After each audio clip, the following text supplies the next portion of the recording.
của mình lâu xếp luôn. Giờ ta linh nó có mua có luôn ninh nhớ lý cha là xưa. Có xin cho cá của lại lo. Dạ ta lo, để chúng ta cho lưu hay tia. Chứ xí lưu mình có ta chuyện nó nè. Có lý cha nó.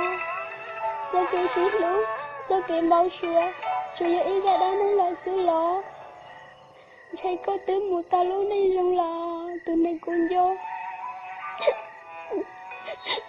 Chả có chuyện vô cụ. Chỉ có chuyện vô. Chỉ cho lưu cho. Chứ ta họ nói xía lại đó. Nữa mà. Có chơi vô mà. Nó lúc ổn nắng. Là cái tiền lý. Vô lý cha. Thế ta có. Ta họ có lúc xía mà. Tiền ninh nó.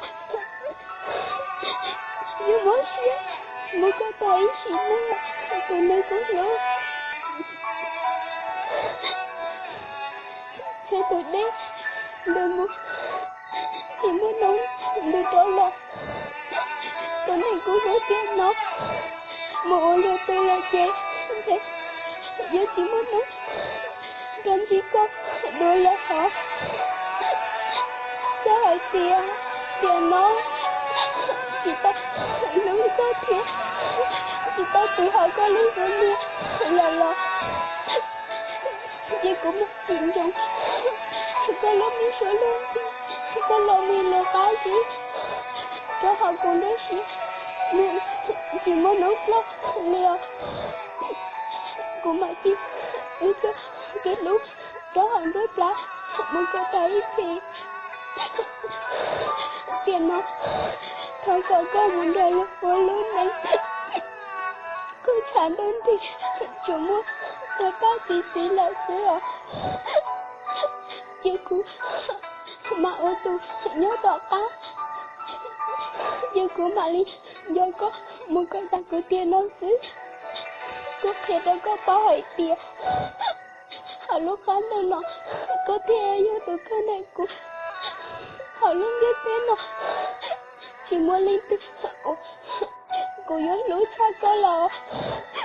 Ý cũng nói xíu. Tiền nó cô chú muốn có chơi cả họ cô lúc xíu. Luôn chứ muốn có tay xíu lúc xíu. Tụi này cũng vô. Ta lý nói có tới một ta lúc này rồi là họ có một có lúc này. Hắn đơn đi. Giờ đi. Mới nói đi. Có nói hỏi đi. Chỉ muốn cũng có xíu. Nhưng họ lên đó đi. Nó lại kìa. Họ có. Tôi sao. Tôi sợ cô theo. Tôi này cô lúc.